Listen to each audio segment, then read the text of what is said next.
For months, I noticed that my M113 powered vehicle would misfire under full load at just above 4,000 RPM. This usually starts with cylinder 6 and if I don't lift off immediately would propagate to other cylinders as the revs build up. I have switched the coils, wires and injectors, and the spark plugs are new and in great condition. I have also tested the compressions of all cylinders and they are perfect. This led me to want to investigate the intake manifold. Removing the intake manifold is very easy on this car. I had to unplug the ignition coils and injectors, remove the fuel rail, and disconnect some air lines and the PCV hoses. Unsurprisingly, one of the PCV hoses, which appeared to be an original 20-year-old part, split at the end, which necessitated replacement later. By undoing just 10 E12 bolts, I was able to remove the intake manifold with the throttle body attached and the secondary air injection valves in place. Once the throttle body was detached, it became clear that the intake manifold had fallen apart inside.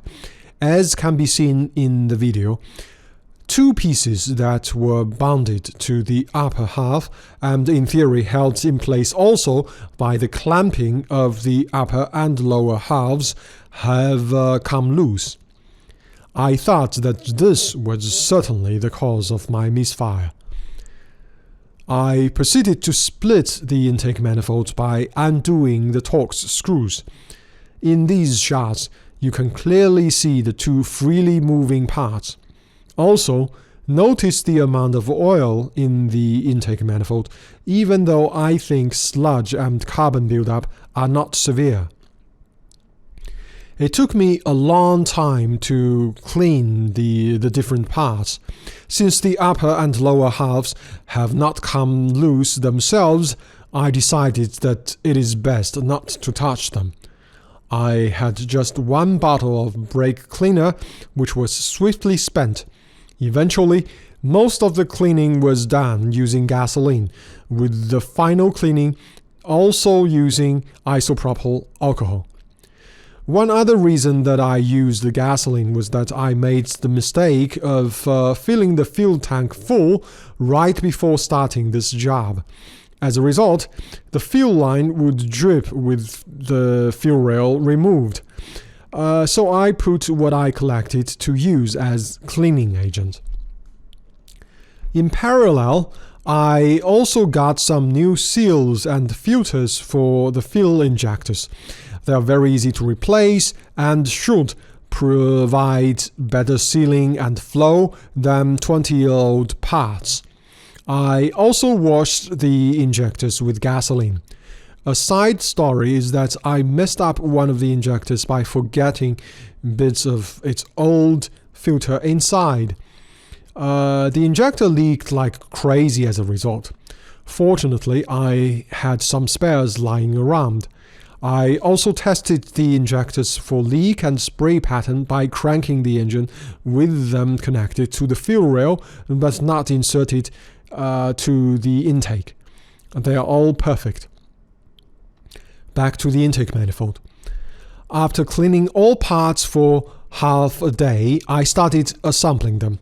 The first step was to glue the two parts that had fallen back. I elected to use sandpaper to remove the oxidated surfaces from the magnesium alloy. You can see that I used a lot more epoxy than the factory, including at the 6 top spots where the parts rest. I also applied some RTV where the channels should meet. This led to what I feel a solid bond, even though there is clearly a bit of warping and clearance going on, and the RTV was not making contact. The next day, I went on to assemble the intake manifold. To be prudent, I tested the seal with a tiny bit of RTV at one spot, and it proved to be the desired amount. Then I cleaned all sealing surfaces one last time with isopropyl alcohol before applying the RTV. As you can see, I applied not only to where the factory used RTV, but also along one edge where the two parts that had fallen off should make contact with the lower half of the intake manifold. I also consciously applied a generous amount of RTV because excesses can easily be removed if needed, in this case after assembly. In reality, however, this proved to be just about enough. The reason is that the two halves are slightly warped, or at least the upper half is. Still, there should be enough, and I proceeded with the repairs. For the intake manifold switchover actuator, I also replaced the little bit of vacuum line attached to it. The vacuum line coming from the bottom of the manifold looks bad, but it actually still works, and I don't want to touch it. If a need arises in future to replace it, I would just use a male-to-male bronze connector instead of dismantling everything. I also cleaned the engine underneath the intake manifold a bit, mostly of oily dirt. However, I was too lazy to touch the knock sensors, which I somewhat regret now. One tip for installing the intake manifold is to use some electrical wires, the hard type, or something similar as locating pins. This ghetto setup is inspired by WIS, in which Mercedes described special screws that are definitely redundant. Initially, I removed the EGR actuator.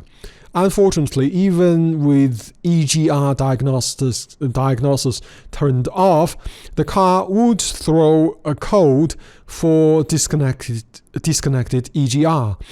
I guess that choosing one of the catalyst settings in the development mode may, among the development options, may address this issue, but I want to keep the secondary air injection system. So I reinstalled the EGR actuator, but not its vacuum lines. Some days later, I received a set of Chinesium PCV hoses, which appear to be of good quality and are very easy to replace. With them, I'm able to see 313 hectopascal vacuum reading in the intake manifold at idle, which is very good. Field trims are also spot on. This leads me to believe that there is no significant vacuum leak. However, after all these repairs, while the engine probably runs slightly more smoothly, it would still throw a cylinder 6 misfire and a full load at 4,000 RPM. Since it is always cylinder 6, I decided to replace also the crank position sensor. Although I thought that this was a plausible cause because cylinder 6 TDC is one revolution from cylinder 1 TDC. Both should be where the signal wheel misses two teeth. Anyway, the sensor was very easy to replace. Some online videos talk about various tips, but they are unnecessary. The 1E8 screw is easily accessible without removing anything. Instead of a long extension, just use a small 1/4-inch ratchet and untighten the screw before undoing the screw and taking it out by hand. Anyone less than 100 kilos should have no problem at all. The only difficulty for me was inserting the new sensor. This required using a small piece of wood and a lot of pressure. From this shot, you can see that the old sensor was from 2013, while the new one is made in 2021. In the end, my misfire problem was not resolved, but the new crank sensor has improved smoothness even further, and the quality of gear shifts has improved. Lastly, let's look at the screen recordings. In my opinion, all readings look good. The temperatures all look legit, the math is good, and the intake injection timings are good. Somehow the engine cuts cylinder 6 at 4000 rpm and full load. When not under full load, it behaves fine. I would suspect the fuel pressure, but it has been tested good, and the fuel filter has just been replaced. Besides, if it were a fueling issue, that there should be a random misfire rather than a single cylinder misfire. Now I suspect one of two things: valve spring or ECU. If you have any other ideas of experience, please share them in the comments. I'd like to figure this one out.